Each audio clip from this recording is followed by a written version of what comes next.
Thank you. Thank you so much, Vero. Unfortunately, we had some technical problems at the beginning, so I won't be able to put on my camera. Sorry.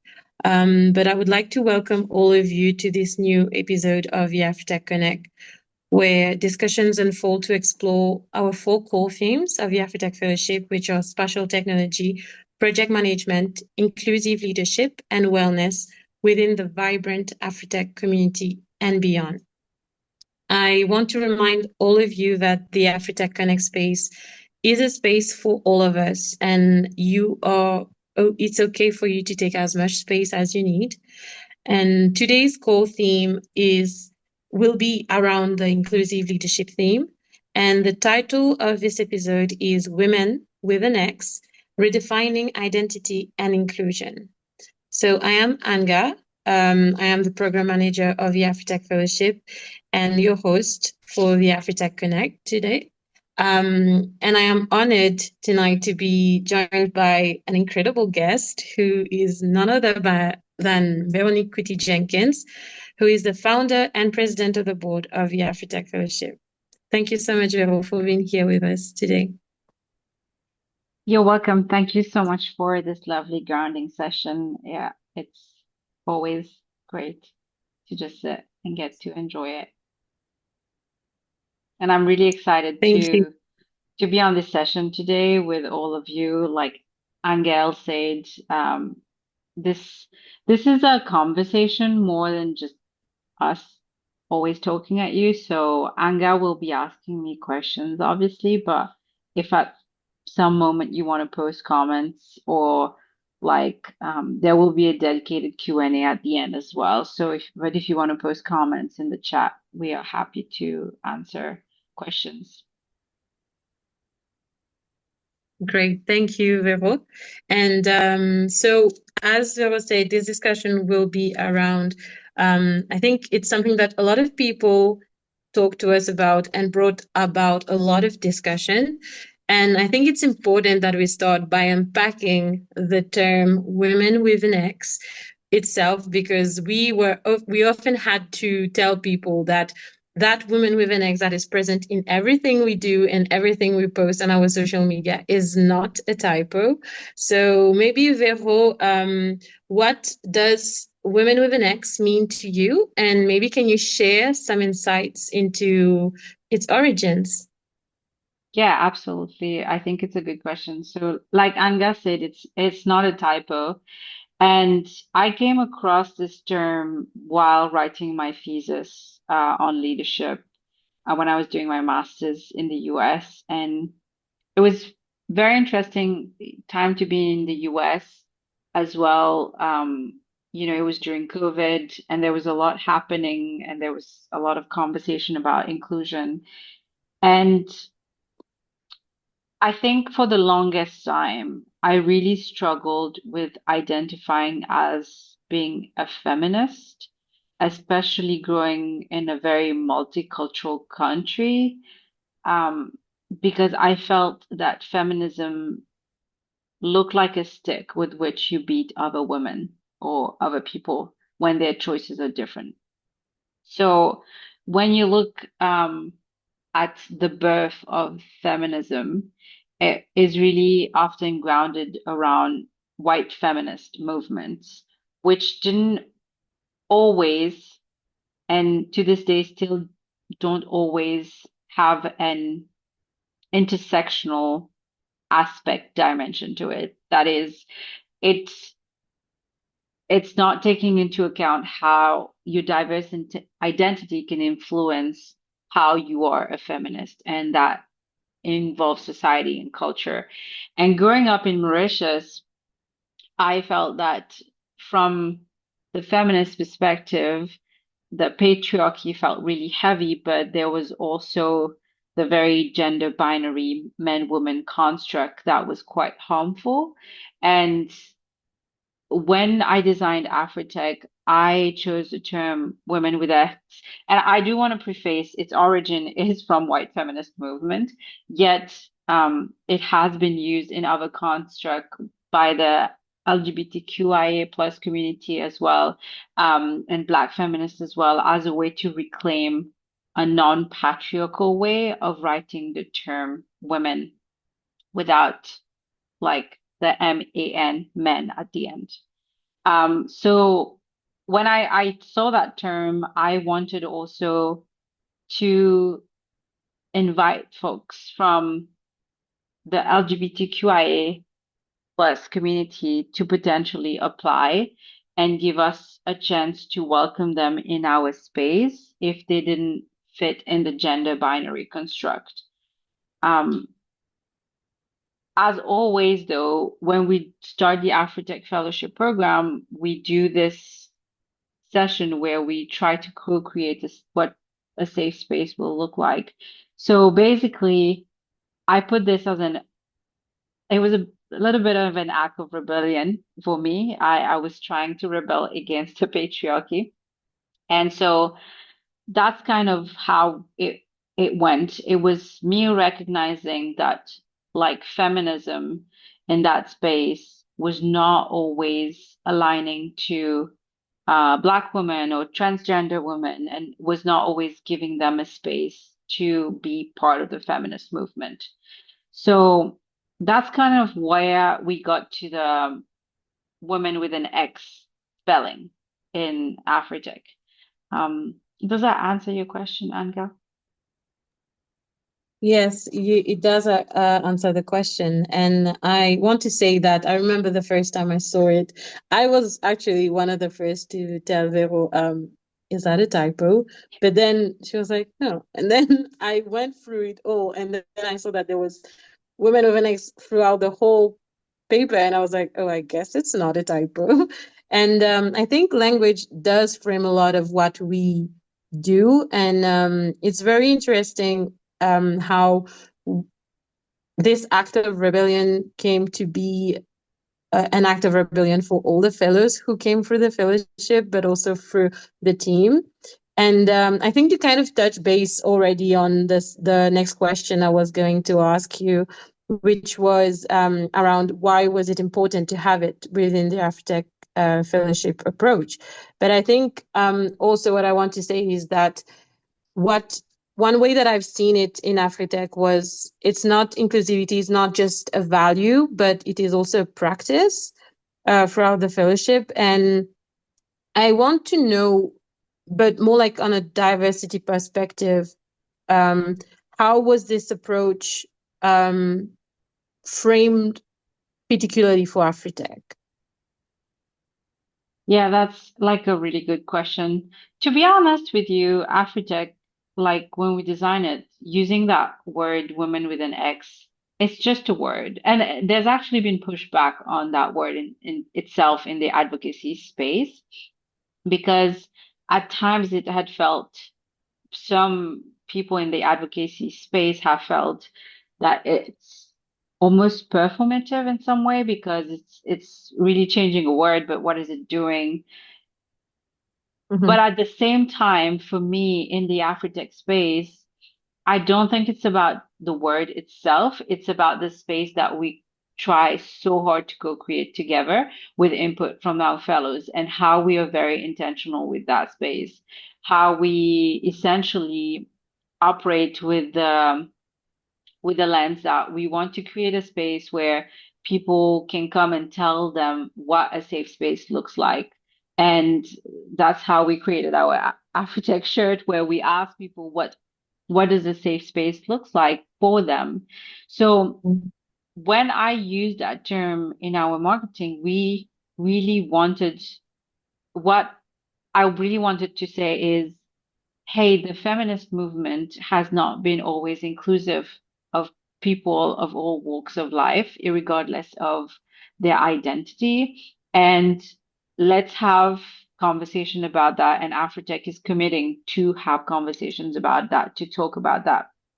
Because especially in the context of Mauritius, where we are so multicultural, but we're a lot of places in the world are multicultural, but we are multicultural and our identity is complex in a way that is way more complex than in any other places I've probably been to because we're such a small island, but in someone's house, there can be so many religions, so many identities, so many different, like beautiful identities, but also different unique challenges that comes with it.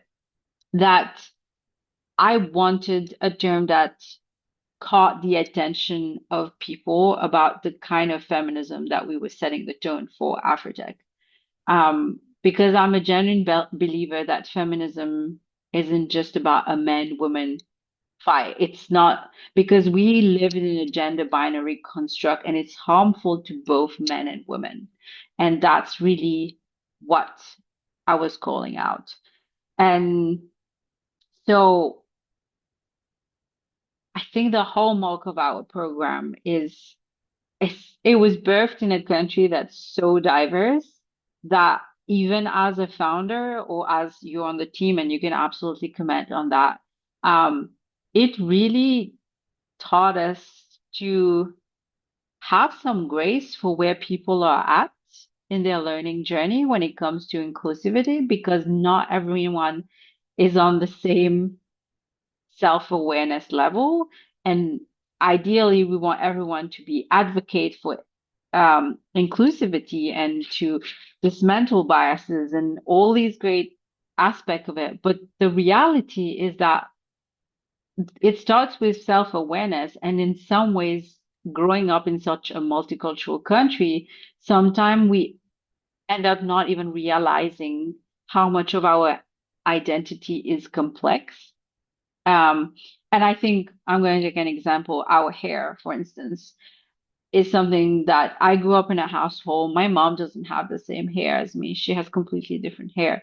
I grew up hating my hair because I didn't know, she didn't know how to take care of my hair. And I didn't know how to take care of my hair.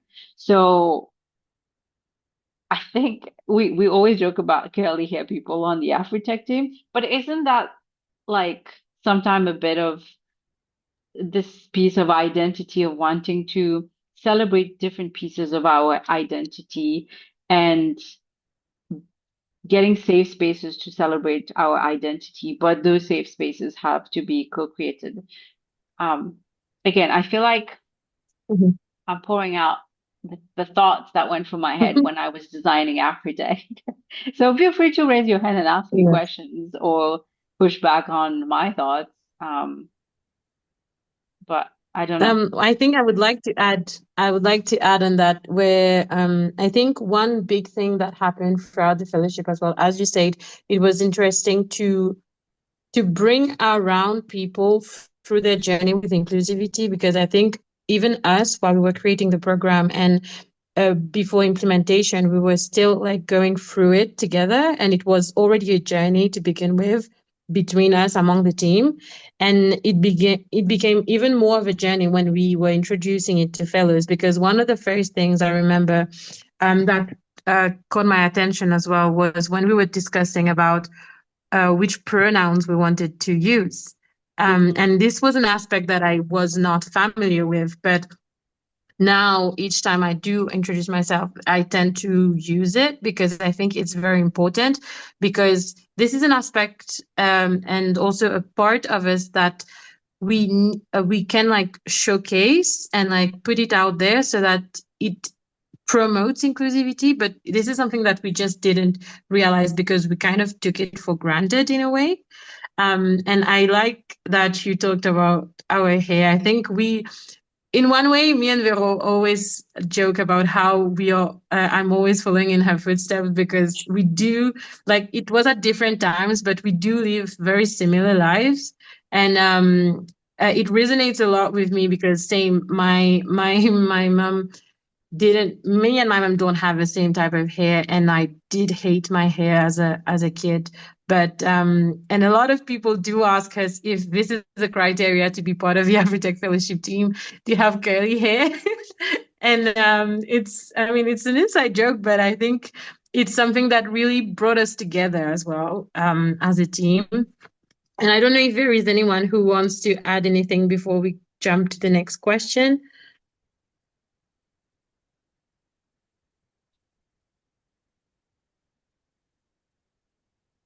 Okay, so the next question is kind of like Sorry. pushing more. Yeah, go ahead. Hello. Yes, Yeah, Latif, go Yes, ahead. I do have you a can. question for Vero, Hmm. though, Hmm. about the reach of the LGBTQ community within the AfriTech fellowship. I think within the two cohort, did you have any reach? People like who feel themselves being like accepted by the framework that you've set up.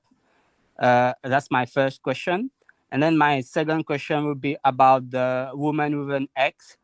Uh, I had some thought of it on it, and my question is about like I see like a paradox in subtracting the e and putting with the x, because you still got that we are so used to that term a woman with an e, and that subtracting it by an x still like sometimes increase the the missing of the e. So I know it's just a thought, like it could be like a paradox uh, within the words itself. Thank you. Yeah, no, you're absolutely right. And I think that was a big pushback from I'm going to answer the second question first and then answer the first question. So basically, that has been a bit of a pushback about the term with men with an X from an advocacy place where people felt that it was overly complex, it was hard to pronounce, it was basically, um, you know, a kind of space where like it was just adding complexity and was not solving much of the problem. And so that is one piece. So that's something that's absolutely 100% been recognized. The um, the first part is you asked me, have they identified to it? So interestingly, I got a chance to be one of the people that were at a queer market organized by Reconnecter, a local nonprofit in Mauritius. And it was the queer market was celebrating LGBTQIA plus vendors and projects, and AfriTech got a chance to get a stand and get a banner. And I actually had a transgender woman came to me and she said to me, I appreciate you putting that woman with an X, and I would be interested in applying to the program. And she did say she would reshare it with other people. I didn't end up getting any application. I think for me, I put it in there because I did want people to at least approach us and apply and have conversation. Because, we've even had men apply to AfriTech, interestingly. And I think, Yeah. in the future, we are open to having the cohort expand to more. Um, I think had we gotten, for instance, applicants from the transgender community or non-binary and who felt like they could find something in that space, I'm absolutely 100% willing to have a conversation with them, but also with people that I know that have expertise around designing a safe space for them. But I didn't want to shut that door by just calling it women, because AfriTech have been around empowering historically marginalized group. And I think that includes men as well in Mauritius in the future. But for me, I have tended to gravitate toward spaces where I had the closest proximity to people's lived experiences. So had we had people from the LGBTQIA plus community apply, I would have probably wanted to consult with people that I know that have expertise around making sure that's a safe space. Does that make sense, Blackwell? Yes, it does. Thank you. Thank you, Blackwell, for your question. And I think it's very fair what you ask, because it does add complexity. Because I myself always pronounce it as women instead of I don't know if there is a specific pronunciation to it. So it did kind of made it difficult at the beginning, but it's a fair question. One thing that I think would be also interesting to know is since it's language, and language is always personal, but it can also be deeply political. And what I would like to know maybe is your thought, Vero, if you think that promoting women with an X actually push more into inclusivity, or do you think it might create divide? I absolutely think it has the potential to do both. And that's something that I always like struggle with AfriTech. And you know that in designing the program, because again, I think in Mauritius especially, we have spaces where we have men who are also from historically marginalized group, and Jenny is on the call, and she invited me into her space doing social work, and we were distributing sanitary products to women in one of the communities she worked with. And I remember one of the gentlemen there got upset with us because he was like, why are you only giving to women? And that is a completely fair question. And it's always, I don't believe that feminism should be a stick with which we beat other people, like regardless of men and women. The feminist movement is not about women being dominating the world. And that's something I think, especially in the context of Mauritius, like equity for women is equity for all, right? And Mhm. we need spaces where people who have the expertise and who have the lived experience step up and create program. And I've said this, everyone knows that I'm so willing to work and co-create with people. But I have said in the past, why women? Did I focus on women in Russia? Why did I not? First of all, I saw the problem of women and the gender gap that there is in the STEAM field. And I have absolutely no knowledge of the situation when it comes to transgender women, for instance, in the STEAM field. I don't even know if there's any data on that. And I would be willing to explore that question. Or we have very few data when it comes to racial disparity in Mauritius in the STEAM field. I don't even think there's data on that. Um, at the end of the day, I chose to focus my time and energy on a specific demographic because I am a genuine believer that I was close to the problem. I understood the problem because I've lived the problem. So it made me a good fit to create a solution to the problem. That doesn't mean that the other parts are not a problem as well. So I am willing and open in the future to explore expanding the program. I just need more people. We are a small team in AfriTech. We are tackling questions that are within our skill set and expertise, but we are more than willing to explore possibilities for expansion. And that is something I want to say on record because I genuinely think that the the movement to like liberating us of prejudices and biases and like the colonial pressure cooker in which that we've been brought up is through empowerment of communities of different demographic and different walks of life. Thank you, Vero. And I like that you're talking about community power in it. And I think it's very valuable and valid because just as we always tend to recognize that work is not done just by the leader, but it's done by the whole team. I think that to have this inclusive and diverse background that we want to create, it's important that we let the voice of each and everyone be heard. And I like this perspective, and I like the fact that you are, like you said it on record.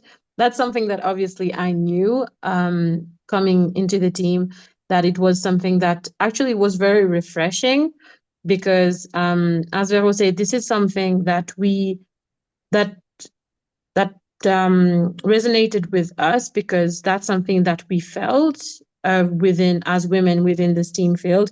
And I understand that. And I really hope that in the future we get to actually have more data, more data to do better decision making that are actually inclusive and diverse, because those data are also inclusive and diverse.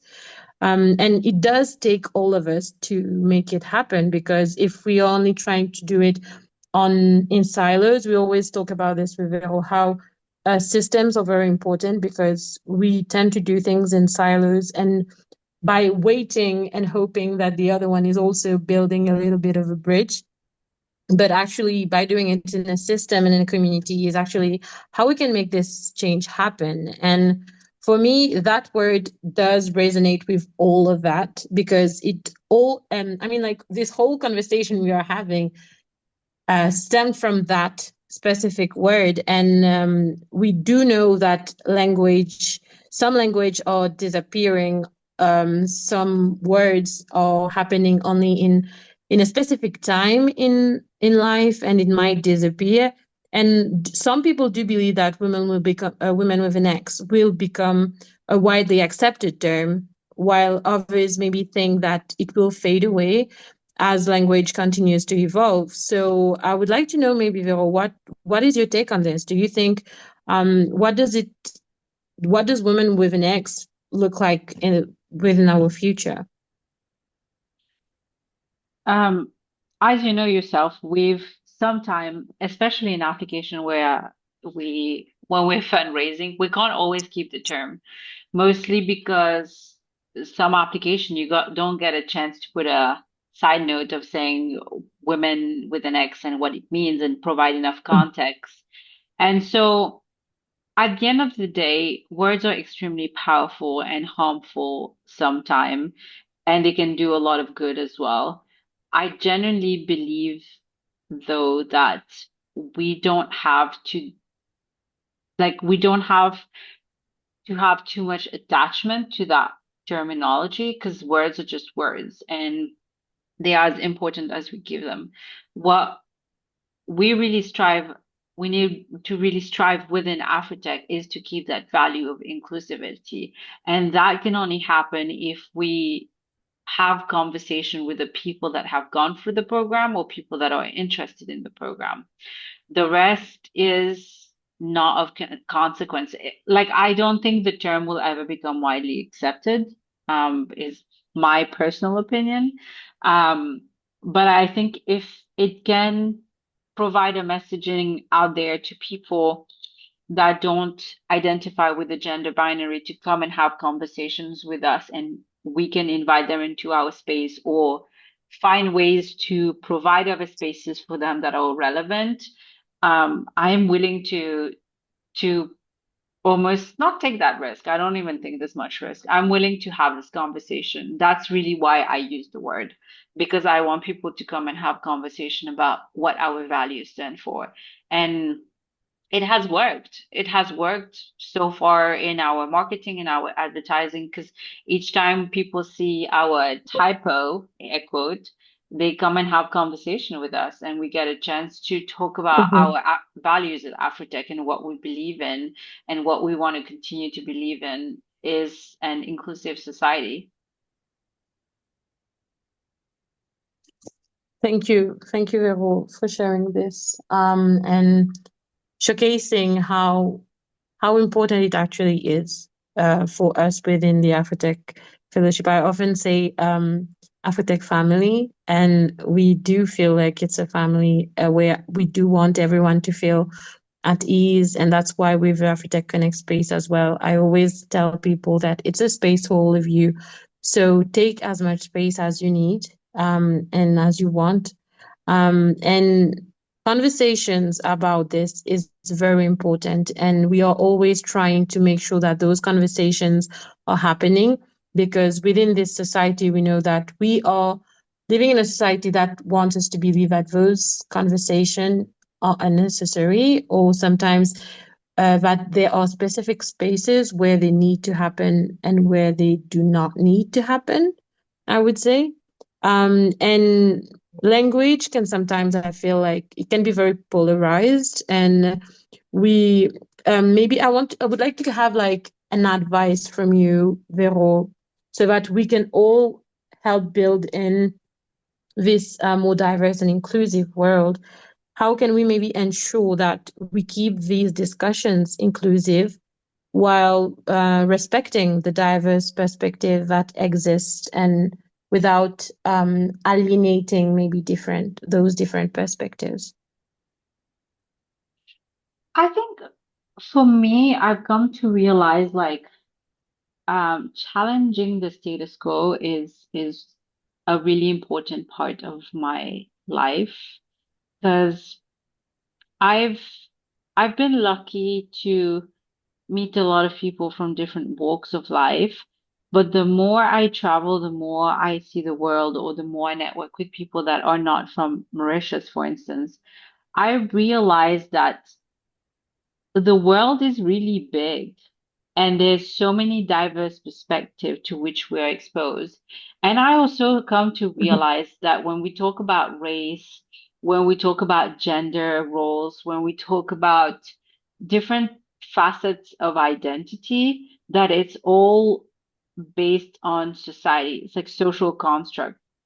And the example I always mhm, give for that is when I'm in Mauritius, I'm obviously a Creole girl, and everyone is cool with that. You know, if I walk somewhere and say, "Moi, une femme Creole," I'm a Creole woman. No one is gonna be like, "What is she talking about?" It's just normal, right? mhm. We know what that means. Yeah. But then I went to the US, and then people didn't understand. Like, they wanted me to be a Creole from Louisiana or Haiti, but I wasn't. I'm not a Creole from Louisiana or Haiti. And when I said nothing, people assume I was either from Guyana or from the Dominican Republic, because that's the closest thing their mind could bring them to. I'm none of those. I'm not from Guyana or the Dominican Republic, obviously. And when I was on the continent of Africa, people tell me I'm not African. Like they call me Indian. Although if I walk around here in Mauritius and call myself Indian, we agree that that's not gonna, no one is gonna necessarily believe that, or potentially they might, but I don't know. When I introduce myself and I say my name, they probably definitely won't believe it. So, um, for me, it really reinforced how much race is a race. It's a social construct, and it's Mhm, basically le bouc émissaire, the scapegoat of capitalism and greed and corporate greed into the oldest trick in the book that's ever existed. You know, divide and conquer, and like basically what's different is wrong. And that's where I really want people to gut check about when they think something is wrong. Um, why is it wrong? Like, why is it wrong that, let's say, that a woman chooses her career, for instance, chooses not to have children? Why is it like gut check? Like, how is that harmful to people and society? Because we don't seem to feel like oppression is wrong sometimes. We don't seem to think that capitalism is wrong, but somehow someone living themselves truly and making choices for themselves and by themselves for their authentic selves seems to be more harmful than people, like someone is completely minding their own business, making choices about how they dress, how they speak, what they want to do, what kind of family they want to live. They're not harming everyone or anyone, and yet that seems to bother people in society. And I see that a lot in Russia. It's like there's a lot of anger and rage against people that choose to live their life according to their mhm, own principle. And this, if you think about it, that's a very that's a trickle from the colonial slavery era. Who controlled other people choices? Who decided people's worth and value? That's oppressors. That's what people did. And so I think for me, the best step that I took in my life was having a lot of self-reflection on my identity and realizing that it's way more complex than like whatever 5 minute introduction I can give to people because I'm not just my race, I'm not just my gender. Um, I'm I also identify as queer, so that is more hidden part of my identity in some ways because I happen to marry a man, but I'm still bisexual and I still identify as queer. So there are pieces of our identities that are more at the forefront than others, and people don't always know about it. Mhm. And so most people that you meet, whatever you see is not what you get. And somehow we form judgment on those first few minutes of meeting people. And I think for us to stop being so quick to making conclusions about people's worth and ability when we meet them, we need to do a lot of self-reflection about who we are ourselves. Mhm. We need to give ourselves Mhm. the time to think about what identity are we have? What's our socioeconomic background? Did we grow up Catholic? Did we grow up religious at all? Did we grow up spiritual? And how this social construct has influenced our definition of right and wrong. Because I do want to believe that a human has the ability, a human compass of right and wrong. And that really starts with self-reflection on one's personal identity. Thank you. Thank you so much, Vero. I think I've seen something, I don't remember who was the author of that, something that said that often people tend to hate in other people what they can't do themselves. So, oftentimes when some people see someone just being happy by fully being themselves, for some reason it bothers them. I'm Mm, still asking myself why it does bother them. Like you said, why is a choice that I make for my life, mm, for my own choices, that does not have an impact on you whatsoever? Why mhm, is it bothering you? And I think it's just that they envy, they envy the fact that you can just be yourself fully. mhm, And I think that's one. I like that you said that we should do gut checks when we think of, are we wrong? And I think it's also accepting that we might be wrong, accepting that we don't know everything, that there's some things that are out there that we will learn, or something that we will need to unlearn to be able to relearn at some point, because the world is not static. Everything is moving around us. So obviously there will be things that will be different. And I think you talk about social construct. I think generational uh, aspect of it also brought a lot of it of aspect of hatred around this, because people who were in older generation do not tend to accept things that are happening nowadays, because I would take, for example, like before, if a woman wanted to leave the house, they had to leave the house and get married to be able to leave the house of their parents. But mhm, nowadays, if a woman just want to leave the house of their parents and just be on their own, it's not seen as okay, because people tend to ask, why are you doing that? Are you not going to get married? Are you not going to get children?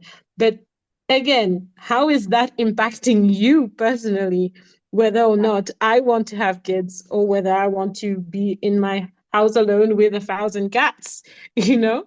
And I think it's really important to be able to have those conversations. And I will forever be grateful for the AfriTech Fellowship for creating those spaces. And that's one of the things that sparked the willingness for me to create this AfriTech Connect space, because I think those discussions are very important, and it's discussions that we should be having.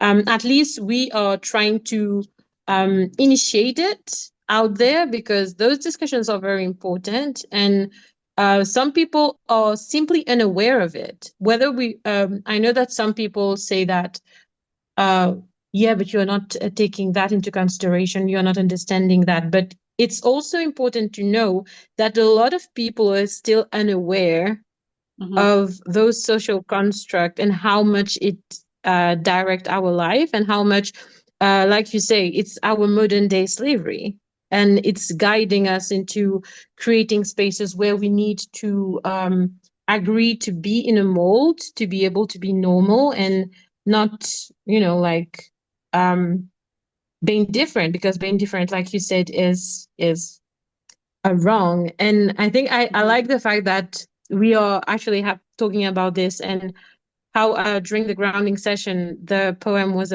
around choices, and how Nikki Giovanni said, if I can't do what I want to do, then my job is not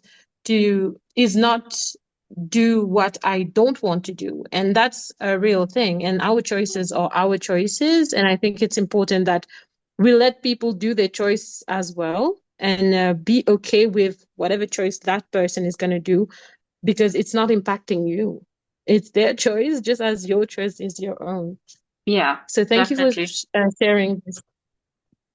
I don't know if there is anyone in the audience who would like to ask more questions or comment about what we just discussed. Feel free to unmute yourself or share it in the chat.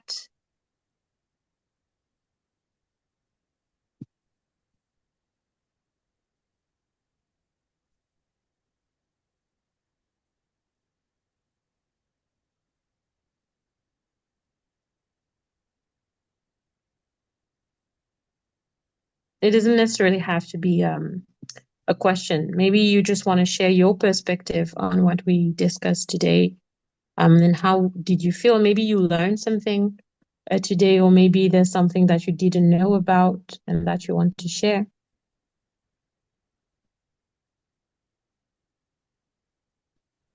Can everyone hear me? Yes. Yes. Hi, hello. So it was really interesting to hear your perspective. And I think for me, I didn't know about women with an X. And I think it was really useful for me to just start to have these conversations. And then, as you say, it's not just performative, it's including that in your practice and how you build spaces around that. For me personally, I think it made me more aware of how important, and you always say that, Vero, that we need to build more brave and safe spaces, and I think that's the sentence that will stick with me forever from you.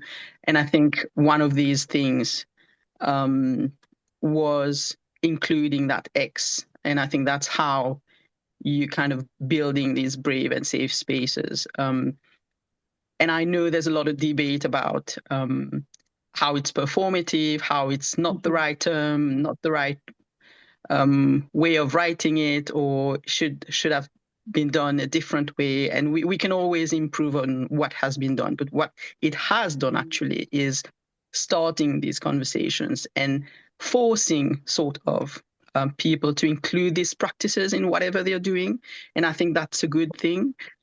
Especially when we see the state of the world right now and what is happening in a lot of countries, where you see how diversity is being literally crushed.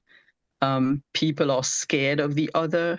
In a world where there is much more information shared, people are much more scared of each other day by day. So it's just a really weird situation where I think is just anchoring these conversations to something, a symbol. That's what it does. And I think it's really, really important. We can always discuss about it. Is it the right way to go? Is it the right way to write it? Should we have more reflection or co-creation about that? But it does anchor this conversation into something, a symbol that allows us to at least start to build these spaces. And I think that was really useful for me. That wasn't at all aware of that term before you start to mention it or include it in your work. And that's really interesting.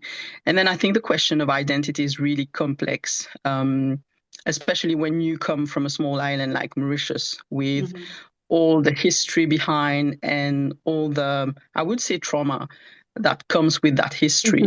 And I think there's a word that we tend to not include in the work that we're doing, is the healing part of that, because there's a lot of things that influence how we do things. But if we don't heal from some of these traumas, the way it impacts our work is just really not traumatic. I mean, it's just sad to witness. It's just sad to witness, yeah. And I think we should be, when we speak about the identity, we should include more and more that healing part of things in our practices. So that was just my 2 cents on the question. These are wonderful 2 cents. It's more than 2 cents. I will say Jamila is so right, because for me, the healing part is not easy, because it's about putting boundaries with people that expect you to fit into their norm. I do want to acknowledge that I am seeing the questions in the chat, and we'll get to them in a second. I just want to comment on Jamila's point, and Anne-Gaëlle, feel free to add to that as well. So for me, healing hasn't been easy, and it's up and down, and I still question my identity a lot. And I think it's not going to be a linear journey. But the reason, again, what kind of that thought of Jamila saying that word in her sparking conversation about safe spaces and brave spaces, which is, for those of you not familiar, brave spaces is spaces where we can start having difficult conversations, which can lead to us learning and growing. I think in Mauritius, we are still very much, especially, and in many parts of the world, but I'm going to speak specifically for Mauritius, we're still very much in the performative space where we're trying to, we do things where we want to celebrate women and successes, but we don't want to talk about what's difficult for them, and how we can remove those difficulties, and how we can work with them in removing those difficulties. And that goes for any marginalized group in Mauritius. So I really think we just need more conversation that is centered around understanding people's difficulties and lived experiences, so that we can better tackle those challenges. And that's really why, like, we're still at a space for me in Mauritius where the conversation have not even really started. They're still in a very much of a safe space of, we're going to say, and I saw this for International Women's Day, there was a lot of panels and stuff, and there was very few spaces. And one of them, I was already with Anne-Gaëlle on it, where we actually talked about what's difficult for us, rather than just celebrating. It is important to celebrate success, but we need to talk about the difficulties as well. So, and that talking about those difficulties is part of our healing journey as well, because we can't heal if we don't acknowledge the hurt, if we don't acknowledge the trauma, like Jamila is saying. So I don't know if you want to add anything. I do actually. Thank you so much, Jamila, for saying that. And this is something that we do talk a lot between me and Vero when we talk about where we are today. Our healing journey is a big part of it. And as she was talking about the Women's International Women's Day, we were laughing about how last year we did a panel discussion where I was a panelist on the panel, and she was the host. And this year we did another Women's Day panel, but this time I was the host and she was on the panel, and both were very, very empowering for both of us. But I will speak for me when I say it was very empowering for me, in both ways. But one thing that really and I would say stuck with me in both of those panel was taking the time to say that it was not as easy as we show it to be, because a lot of people, when they see us, they're like, oh, you're so confident, you're just yourself, you're so beautiful, and you're doing it with so much ease. But the way for us to just be like that and be powerful, like you say, and be confident in who we are, is because we went through that healing journey. And it's not saying that we are completely healed. It's a continuous process that that we acknowledge, and I acknowledge personally that the healing is ongoing and it will continue to happen. And one big since we're talking about what initiates, those type of conversation, um, when we started having those type of conversation about healing and how healing is important with Vero, one thing that I went online and started searching about it. I wanted to know more. And I think learning more about it was also part of that journey. And that's where I just came across that book, which is, and I know I talk about this book a lot of time, but it's the book from Sonia Renee Taylor, which is The Body is Not an Apology. And this book changed my life. I always say it and I will continue to say it. And it's the book that actually showed me that that healing process is very important, and that I will go through it, and that I will continue to go through it. And I think I really hope that all of us get to be on that journey at some point. And yeah, thank you so much, Jamila, for reminding us that the healing process is very important as well. And I don't know if you want to tackle the questions in the chat now. Vero, I saw Well, that you, yeah, there's a yeah. question from Devi. Hi Devi. If you have any specific questions, if you can let us know so we can answer, because there's quite a few, and Anga can post a link in the chat. There's quite a few information about the program itself on our website, what the program does and what it covers. But if you have a specific question, we can answer it at the end. We're almost over. But I wanted to answer Jenny's question. She said it was a very interesting topic. Thanks. And how do we think feminism will evolve in future years? Will it adjust to new trends, or every geographical territory will maintain a different approach? Um, I don't know.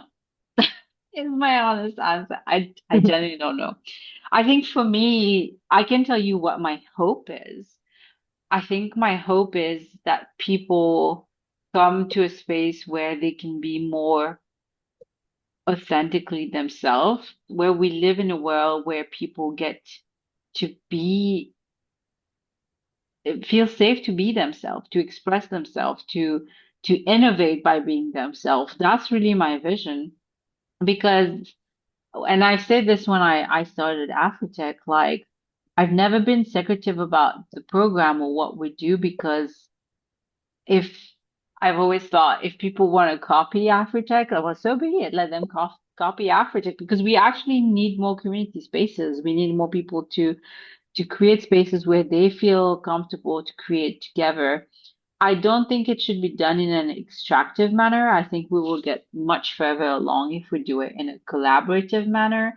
And unfortunately, I don't see um, enough of that. Um, like, yeah, I love Gemila's point about intersectional feminism is probably the way. Yeah. So basically, looking at feminism not just from a gender perspective, but also thinking about it, how it's related to different parts of your identity. That's what it means to have an Mhm. intersectional approach to it. And I think being able to be an intersectional feminist, and that regardless of your gender, is for me being able in a space to be authentic, to be fully authentic. Thank you, Vero. I agree with you, and I think the term intersectional itself is a very big word, and as we say, intersectional feminism, but also intersectional, how intersectional our identity is as well, and it's very multidimensional, and we often tend to just target one aspect of it. So I think it's very important. It's true, and I can't wait to go and look at the work of Kimberly Crenshaw that Jamila shared in the chat. I want to know more about it already. Like I said, learning is a big part of it, and accepting that sometimes you will need to relearn some terms or unlearn sometimes to be able to learn again, because it's a continuous process. So thank you, Jamila, for sharing this with us, and thank you, Vero. I don't know if we have other questions related to the topic of tonight, or if you want to, if there is questions that Davy might have that are more specific. I do have another question. Yeah, go ahead. Yeah. Since we are talking about the inclusion, where does women with disability fit in the AfriTech program? I mean, you have been talking about gender identity a lot, and I wanted to know if this inclusion include people with disabilities. Thank you. Yeah, I think it's a really good question. Yes, I think we would definitely, obviously, welcome people with disabilities in the program. Again, I would want for any, identity that requires that steps into the AfriTech, not just not just gender, not people. It could be neurodivergent. It could be people with disabilities. It could be from a racial perspective. People have different needs, and it would be important. It goes back to the same point. It will be important for us when we have people that steps into the program that we make sure that we listen to their needs and we take those needs into account in how we implement the program. And this is why when the fellowship program starts, we have the welcome chat and we interview fellows and we actually ask them very pointed questions about what safety looks like for them, how we try to understand who they are and how we can best support them during the 6 months time that they are with us. And we also have the time that we dedicate to co-creating a safe space where we ask them, what does a safe space look like? We implemented those processes to try and make sure that the space is safe from people of all walks of life. And that requires us to actually go directly to the source, the people. So this is a practice that we will continue to have. And I think the other thing for me in that regards is I think sometimes we feel like we have to change spaces to make it accessible for people with disabilities, when in reality, like everything else in life, accessibility for people with disabilities is accessibility for all. So I think it's a really important question though, Blackwell, because it makes me wonder, how can we improve in reaching to new audiences that may not feel compelled to apply because they have a disability? And I think that's something it's actually a really good point of reflection for us, of how can we create invitation for them to apply. And so, yeah, because you're not going to see any applications like that says, because we do have we have the traditional, like, we won't discriminate against people statement. So, but as they step into our place, we would have to go create what a safe space looks like for them with us.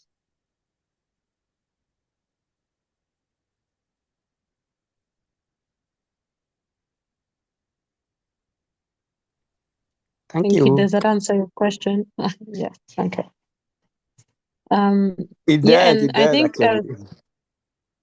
thank you, Blackwell. And it is really a very interesting question and a very important one, which, as we said, is that type of question that actually creating more spaces that are actually more inclusive as well. So thank you for that question. And I would say that just as Vero said at the beginning, she did talk about how we create and co-create this safe spaces with the fellows. So it does take the person to tell us how we can make them all feel seen and feel safe. But as she said, also, we have our T-shirt with our values, and the values we want them to resonate throughout the fellowship within and outside as well. So that people, when they see it, they know that um, that's something that we believe in, and this is something that can change as we grow together. And thank you for asking your questions.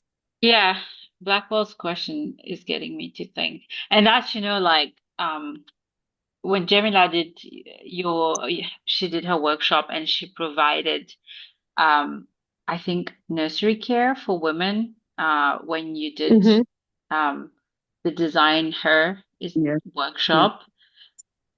Like that's definitely one thing that comes to mind a lot about AfriTech, about where we are geographically when we're giving the workshop, access, like Mm-hmm. people that don't have cars, people that, I'm always thinking about people. We had fellows come all the way from the East Coast to come to Mm-hmm. Lejuy or Saint-Pierre, and I'm always thinking about barriers to access for the program. Like, we had, we obviously had such a small budget. I think pretty much everyone knows on the call how much Mm-hmm. money we had to start AfriTech. So it was not a lot of money. And it was interesting though, some of the people that had more resources were actually the one who actually asked if I was going to give them taxi. So that was like, Taxi. Yeah. yeah. And I think for me, that's something I've even thought about next cohort about should I budget align about getting a central point of transportation for people. Um, Mm-hmm. I had a lot of people that say they wanted to apply, but Saturday doesn't work for them. It takes a certain amount of privilege to come and spend every half Saturday attending the AfriTech Fellowship. And I know that. And I think there are some of those barriers that I might be able to tackle, but I think it's going to take time. Can I add something on that? Yeah. Because yes, I did do a program where when I applied for funding, because it was a program that was geared towards women that were part of grassroots initiatives. One of the barriers that we identify, again, from our privileged perspective, is that they couldn't attend because they didn't have enough resources to pay for childcare. So what we did and what we thought was a solution was actually pay for the childcare, provide someone there so they could be with the child within that space and learn. Unfortunately, it didn't work that way because while I was addressing the barrier of I don't have any money to pay for childcare, so I can't attend your program. This is one part of it, and I think that's where we sort of failed. And I'm more than happy to share that failure because it allows us to learn. Is I didn't Mm-hmm. have a systemic lens to it. So while I was giving you childcare, I didn't account that if you didn't have money for childcare, you didn't have money for transport. So Mm-hmm. I was addressing one barrier, but it doesn't mean that more people attended the program. It meant that on that day, even though the childcare was free and provided, you still couldn't come because you didn't have money to pay for the transport. And this is something that I didn't account for. And I didn't account for it because actually I didn't ask the questions to the people that were impacted by that, which is Mm-hmm. absolutely counterintuitive to whatever we were trying to do, actually. So I think that's the mistake that we all make sometimes. It's just we're trying to have that empathy of trying to thinking and be in the shoes of, and it doesn't work that way. You really should be speaking to the people and listening to their experience and what are their real needs, actually. Because if we're guessing, again, it becomes performative. Because it was really nice in a report to say we're providing that for the women, and it's really great, and that's a fantastic idea, and it has never been done before, and whatever. But in reality, the impact of that was not the impact that I wanted to have on these people. Because at the same time, we're providing with a service here, but you're not using it as much. Because for example, we paid for a certain amount of childcare, and then on the day you could have, I think it was 1 or 2 kids, because I didn't address the other issues. So I think for me personally, and I'm happy you shared that, because from your perspective, that is a success. But for mine, it's a failure, because I didn't reach the goal that I wanted to. And for me, and I can sit down with that now and say it was just performative, because the impact that I wanted it to have didn't happen, actually.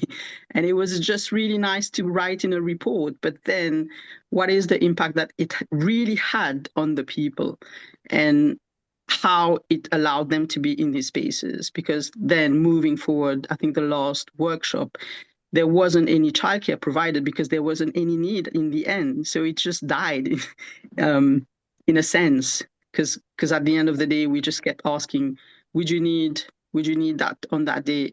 And we still couldn't address the transport issue, because from the beginning, when I made the proposal and I included the childcare, I didn't include transport. So we didn't have any budget for that. So it's just that experience that I wanted to share. So I think, and when you're talking about people with disabilities, it's so important to actually speak to the people, I think. And when you say co-create, it's absolutely that. It's just not thinking that, and that was my mistake, thinking that, okay, I'm empathetic enough to think like you or to be in your shoes or whatever, but it's never going to happen. I'm never going to have that same lived experience as you, and I'm actually denying myself a learning opportunity to just hear about your struggle and try to make some change. Because I think if I had done that, the result would have been way different. That's what I wanted to share. Thank you for bringing that up. No, I appreciate you sharing this, because I think, like, to be honest, that's one of my big fears, because you know how limited those budget constraints can be running those programs, and people ask you for things and support, and sometimes you think of yourself about, is this something I should provide to get people more into spaces? And it's just it's just such a tricky thing to do, Absolutely. because you don't know, like, And until you. also you see where the trauma happens also in the response that people have. Because if you are in that traumatic experience, and then you've put yourself in a position where you think that support is outside of you all the time, then you just expect the support to happen every time. So I think that's why I was saying, if we include that lens of trauma, we can see the trauma of that person and say, this is what is making you act that way. Because a lot of what happened in my program is that because some people expected some kind of support to happen, then they were just reluctant to be on the program, because that support is not happening. So I'm not coming. I'm just not going to be part of it. And in a sense, you're denying yourself again with an opportunity to learn and be part of a community and actually heal and actually do something and, be part of a nice project or co-creating something. But again, when we don't include that lens of trauma, And that is something that I'm never going to do again, because I've learned so much from that program, and how, especially when you're working with grassroots, when you don't address this, it becomes a problem. And it's very sad, because then they are denying themselves with some opportunities, and then you're just part of that in a sense. Mhm. And that's something, like even for AfriTech, we have wondered because we're asking fellows to have a working laptop, we're asking them to have an internet connection, we're asking them to basically be able to get on calls and in this like we're having to operate under a lot of assumptions that people have this, and we actually have to ask in the interview, do you have a computer? And are you computer literate? And it's it's tricky, but we knew who our target audience was, which was thanks to you, Jem. Like because I did human-centered design with you, and it quickly came to the reality of we have to target people that have those what we think we consider as um basic things that people have, but it's not the reality of everyone. Like having a stable internet connection, being able to Mhm. get access to a laptop, and those are questions that we still grapple with as a fellowship program. And again, I think I would give you a lot of grace though, because I know you created that project with a lot of time constraints and a lot of the needs of the funders who don't give you spaces to reflect on your product. I think it's part of the failure point of a lot of people that give grants as well, because you don't really get consultation time as part of the fundraising process with your stakeholders sometime. So I would just say that I feel that's the challenge sometime as well. Yeah, thank you. And I get that. And I think that the theme redefining identity is a lot of times people that actually have the money or the resources and give the money, or are funders, they should be the one to sit down and really have a think about how to incorporate that in the work. Because then when you're thinking about redefining identity, it leads you to conversation about decolonization actually also. So that would be really important here. Yeah. Jenny says there's a saying that behind one need there is always another greater need to be identified. That's like so true. Yeah, this is very true. And thank you, Jem, for sharing it with us, because we've been talking about how we should celebrate success, but failure is also a big part of the journey, and realizing and accepting and recognizing that you've learned that so you can do better next time. And thank you for sharing it, because you didn't have to, and you didn't have to recognize it, but you chose to, and that's a really brave choice that I'm very grateful for you sharing that with us today. And it does bring us a lot more reflection. And I knew when we were going to start this conversation, it was going to be bigger than just the word and bigger than ourselves.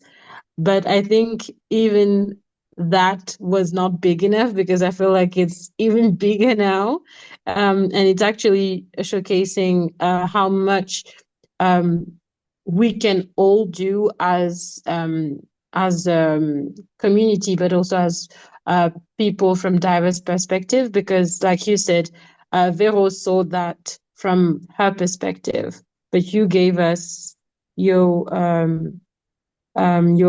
perspective of how it was for you creating the program, and actually seeing how it was a failure. And I think that's how we create better inclusive spaces, by recognizing where we failed and realizing how we can do better together.